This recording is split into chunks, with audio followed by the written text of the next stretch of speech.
إلهي قرآن مركز كله وليستعفف الذين لا يجدون نكاحا حتى يغنيهم الله من فضله. هذا ورسنادان دلن يرada wixii aan helaynini waxay ku guursanadaan waxay ku guursadaan. wuxuu nabigu alayhi salaatu wasalaam inna rabbaka la ya'jab li shab la sabwata lah. ilaahi waa la yaabaa nin dhalin yara ah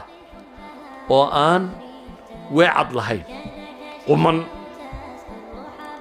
saas awgeed baa ilaahay quraanka wuxuu noogu tilmaamayaa wiil dhalin yara ah oo reerkoodii ka tegay laga kaxeeyay oo la iibsaday oo addoon laga dhigtay oo guri boqortooyo jooga oo boqoradii hunguraysay boqorku tuu qabay hunguraysay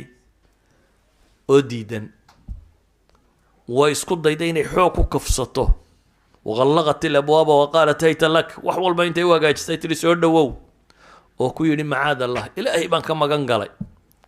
oo markuu diiday ay istiri kufso oo cararay oo orodkii albaabka uu kula kulmay ninkeedii oo saaka ka baxsaday oo haddana khidad kala degtay oo ay leedahay illa in lam yaf'al ma amuru waxa aan ka rabo hadduu sameyn waayo la yusjanan wala yakunanna min as-saghirin wala xidhi doonaa kuwa dullooba buu ka mid noqon doonaa oo ilaahay baryayo le rabbi sijnu ahabbu ilayya mimma yad'unani ilay. ilaahu aniga agtayda xabsiga lagaga kalgacayl badan yahay waxay igu yeedhayaan yani muctaqadkiisa dhisnaa